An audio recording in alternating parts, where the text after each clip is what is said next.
Good morning, students. Today we will revise chapter 4 Air from Geography textbook. Did you know about atmosphere? What is atmosphere? Our earth is surrounded by a huge blanket of air called atmosphere. जो हवा है, जो air है हमारे आसपास में, वो सारी क्या है? Atmosphere.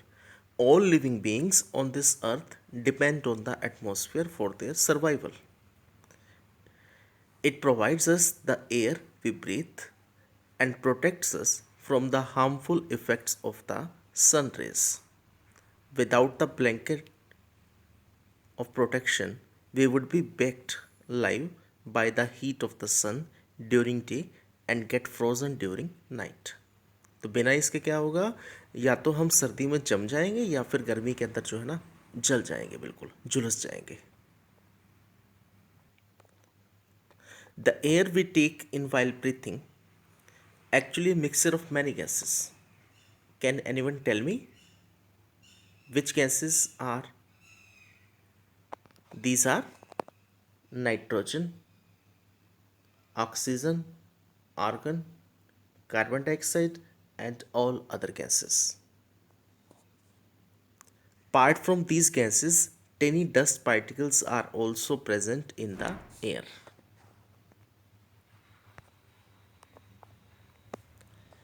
Nitrogen is most plentiful gas in the air. When we inhale, we take some amount of nitrogen into our lungs and exhale it. जब हम सांस लेते हैं ना तो क्या होता है? सांस फूलना और सांस को छोड़ना जो है होता है लंग्स के अंदर. But plants need nitrogen for their survival. लेकिन पौधों को क्या चाहिए? Nitrogen. Bacteria that live in the soil and roots of some plants take nitrogen from the air and change its form so that plants can use it. Second is oxygen, most plentiful gas. Humans and animals take oxygen from the air as they breathe. Green plants produce oxygen during photosynthesis. In this way, oxygen content in the air remains constant. And if we cut the trees, then this balance gets disturbed. Third gas is carbon dioxide, another important gas usable for food, make food and release oxygen. अब plants क्या करते हैं? Carbon dioxide जो है वो use में लाते हैं और ऑक्सीजन को छोड़ते हैं. ह्यूमन और animals release carbon dioxide. Amount of carbon dioxide released by humans or animals seem to be equal to the amount used by the plants. जितनी हम लोग छोड़ते हैं कार्बन डाइऑक्साइड उससे ज़्यादा या उसी के बराबर जो है पौधे ऑक्सीजन देते हैं.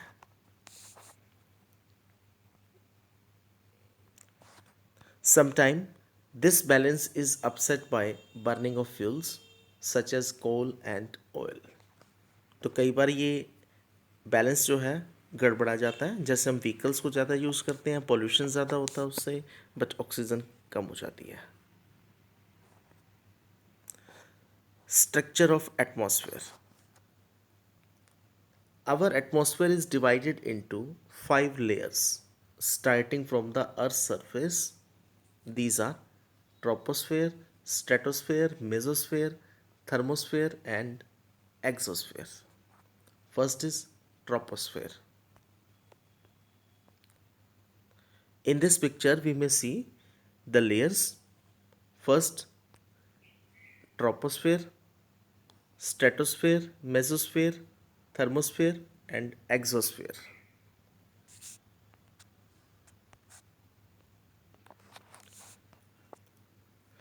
Average height of troposphere is approx 13 kilometers. 13.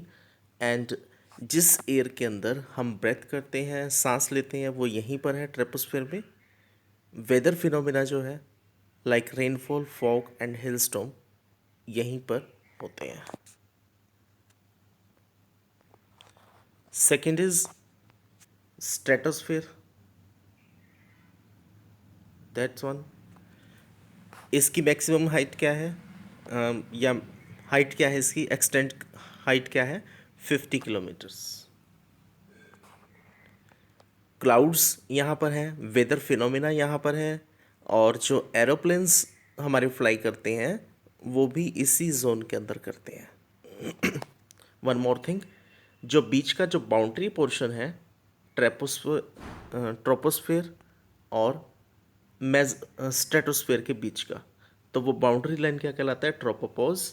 Same इसी तरह स्ट्रेटोस्फेयर और मेजोस्फेयर के बीच में स्ट्रेटोपॉज, मेजोफेयर और थर्मोस्फेयर के बीच में मेजोपोज। तो जहाँ पर वो ख़त्म होता है वहाँ पे पोज वर्ड यूज होता है। Third is mesosphere, third layer of the atmosphere, height is up to 80 kilometers, and this layer is entering from the space, entering जो है ऊपर की तरफ हम जा रहे हैं जैसे जैसे, तो वहाँ तक ये टच कर रही है। And fourth is thermosphere, temperature. जितना ज़्यादा हम ऊपर की तरफ जा रहे हैं तो टेम्परेचर क्या हो जाता है, इंक्रीज हो जाता है। एवरेज हाइट जो है इसकी 80 to 400 kilometres. And radio active Salt जो है, रेडियो एक्टिव तरंगे या किरण जिन्हें कहा जाता है वो यहीं पर होती हैं। रेडियो ट्रांसमिशन इस पार्ट के अंदर से होता है। रेडियो वेव्स जिन्हें स्पेशली कहा जाता है। Next is exosphere, the upper most layer of the earth atmosphere is known as exosphere. This layer has very thin air. Light gases like helium and hydrogen float into the space from here. तो यहाँ पे क्या है, helium, hydrogen और some other gases. Next is weather and climate.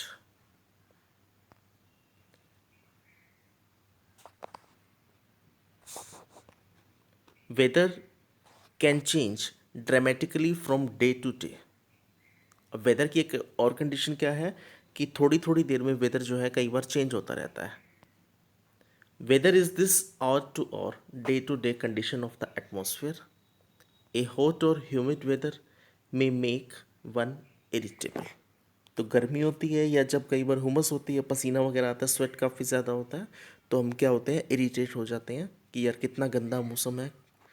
A pleasant breezy weather में make one cheerful and even plan for an outing. और जब अच्छा होता है मौसम, जैसे हिली एरियाज़ पर जब हम जाते हैं तो वहाँ की कूल ब्रेथ और एनवायरनमेंट जो हमें काफ़ी अच्छा लगता है, वेदर अच्छा लगता है वहाँ का। The average weather condition of a place for a longer period of time represent the climate. तो वेदर तो है आवर टू आवर, थोड़ी थोड़ी देर के बाद चेंज होने वाला। जब उसी को एक लॉन्ग टाइम पीरियड के अंदर हम कंज्यूम चेक करते हैं तो वो क्या हो जाता है, climate. It represent the climate of a place. Temperature, temperature you feel every day is the temperature of the atmosphere. अब कई बार हम फील करते हैं कि आज बहुत गर्मी है, आज बहुत ज़्यादा कोल्ड है, विंटर्स हैं। The degree of hotness and coldness of the air is known as temperature.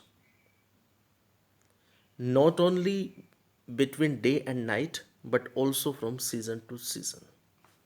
दिन और रात में तो चेंज आते ही हैं टेम्परेचर में, बल्कि क्या होता है, सीज़न टू सीज़न, विंटर्स में अलग है, समर्स में अलग है टेम्परेचर, तो वो भी चेंज होता रहता है। Like summers are hotter than winters.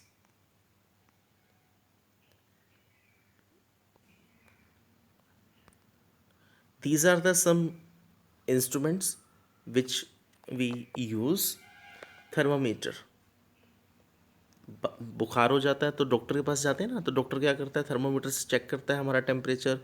और सेम यही इसी तरह का एक इंस्ट्रूमेंट हम एनवायरनमेंट के लिए या आसपास का जो एटमॉस्फेयर है उसको चेक करने के लिए भी यूज़ में लाते हैं। बैरोमीटर, एटमॉस्फेरिक प्रेशर जिसे कहा जाता है, वायु दाब जो होता है। रेन गॉज, बारिश कितनी हो रही है। And wind vane, wind vane क्या होता है, चार मुंह बने होते हैं, दो डंडे जो है आपस में जोड़े जाते हैं और ये क्या शो करते हैं, डायरेक्शन को, विंड डायरेक्शन जो है कि एयर किस तरफ ब्लो कर रही है। तो ये घूमता रहता है और वो थोड़ा सा सिंबल प्रेजेंट होता है। Next is air pressure. What is air pressure? Air pressure is defined as the pressure exerted by the weight of air on the Earth's surface. As we go up the layers of atmosphere, the pressure falls rapidly. The air pressure is highest at sea level and decrease with height. तो सी level पे ज़्यादा होता है और जैसे जैसे हम Heights पर जा रहे हैं, माउंटेन्स पर, पीक्स पर जा रहे हैं, तो वो एयर प्रेशर जो है कम हो जाता है। Horizontally, the distribution of air pressure is influenced by temperature of air at a given place. और टेम्परेचर जो है वो भी थोड़ा सा इफेक्ट करता है इसमें, इन्फ्लुएंस करता है इसमें। In areas where temperature is high, the air gets heated and rise. This creates a low pressure area. And वहाँ पे क्या होगा, क्लाउडी स्काइज होंगे एंड वेट वेदर होगा। In areas having lower temperature, जहाँ पे टेम्परेचर कम है तो वहाँ पे क्या होगा, एयर कोल्ड होगी, विंटर्स वाले टाइप में होगा जैसे हिली एरियाज में होता है। And it is there for heavy, it sinks and creates a high pressure area and associated with clear and sunny skies. The air always moves from high pressure to low pressure. Next is wind. The movement of air from high pressure to low pressure area is called wind. तो wind क्या, air क्या करती है, blow करती है high pressure से low pressure की तरफ, तो उससे नाम दिया जाता है विंड का। You can see wind at work as it blows dry leaves down the payment और uproots trees during a storm. तो जब कोई स्टॉर्म आता है, जब कोई तेज़ विंड ब्लो करती है, एयर ब्लो करती है, तो पत्ते टूटते हैं जैसे, या कई बार तो पूरे के पूरे पेड़ उखड़ जाते हैं। Sometime when the winds blow gently, you can even see it blowing away smoke or fine dust. We may divide into three types. First is permanent winds. एक और नाम दिया जाता है इन्हें trade winds, westerlies and easterlies. Westerlies और easterlies क्या था, जो वेस्ट और ईस्ट की डायरेक्शंस में जो है ब्लो करती हैं। These blow constantly through out the year in a particular direction, एक ही डायरेक्शन में जो है मूव करती रहती हैं। Second, seasonal winds. These wind change their direction in different seasons. Winters में, समर्स में तो ये अपनी डायरेक्शन जो है चेंज करती हैं। Like example, monsoon. इंडिया के अंदर जो मानसून है वो इसी फ्लो ब्लो में रहता है, इसी तरह का फ्लो रहता है यहाँ पे इंडिया में। And third is local winds, only during a particular period of the day और year in a small area. तो किसी छोटे एरिया के अंदर पर्टिकुलर डे या किसी पर्टिकुलर ईयर के अंदर जो एयर्स चलती हैं एक लिमिटेड एरिया के अंदर, तो वो क्या कहलाती हैं, लोकल विंड्स। और एंड इसका एग्जाम्पल जो है लू, land and sea breeze. Seasonal winds और इनमें जो डिफरेंस रहता है थोड़ा सा, सीजनल विंड्स क्या थी, उसमें डायरेक्शन चेंज होती है, और लोकल विंड्स के अंदर ये कंडीशन जो है एक एरिया तक ही लिमिटेड है। साइक्लोन, ए नेचर्स फ्यूरी, जब काफ़ी ज़्यादा डिस्ट्रॉयनेस होती है, विनाश होता है। 17 बंगाल में हुआ था ये 1999 के अंदर। Cyclone hit 5 district of the state. Super cyclone occurred on the 99 October. Damage caused were mainly due to three factors: wind velocity, rain and tidal surge. तो काफ़ी ज़्यादा फास्ट स्पीड में एयर जो है ब्लो करती है, वेलोसिटी काफ़ी ज़्यादा होती है, और कच्चे मकान जो थे, पेड़ जो थे, वो काफ़ी ज़्यादा उखड़ जाते हैं।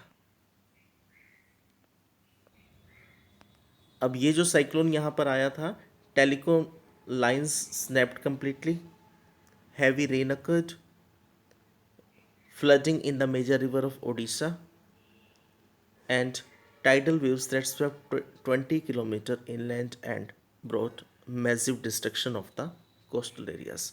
और कोस्टल एरियाज में काफ़ी ज़्यादा जो है डिस्ट्रक्शन हुआ था। साइक्लोन शुरू कहाँ पे हुआ था?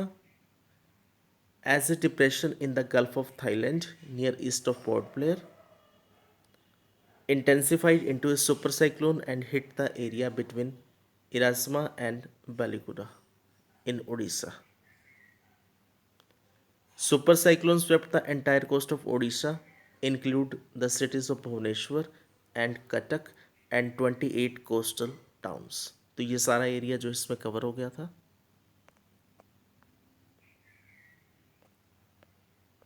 Next is moisture. Water evaporates from land and different water bodies. Water क्या होता है? इवेपोरेट होता है। मॉइस्चर, वाटर इवेपोरेट होता है और क्या बन जाता है? वाटर वेपर बन जाता है। मॉइस्चर जो है वो होता है, और उससे क्या कहते हैं? हम एक और नाम देते हैं, humidity. As the air gets warmer, its capacity to hold the water vapour increase and so it becomes more and more humid, and on a humid day clothes take longer to dry.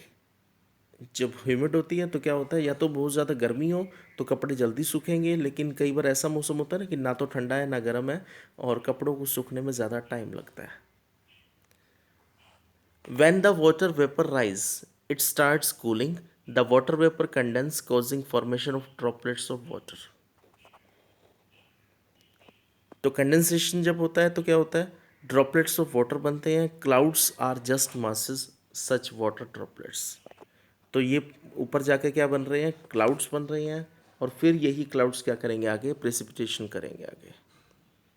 When these droplets of water become too heavy to float in air, जब ये बादल बन जाते हैं, भर जाते हैं और बैलेंस नहीं बना पाते, तो ये क्या करते हैं? They come down as precipitation.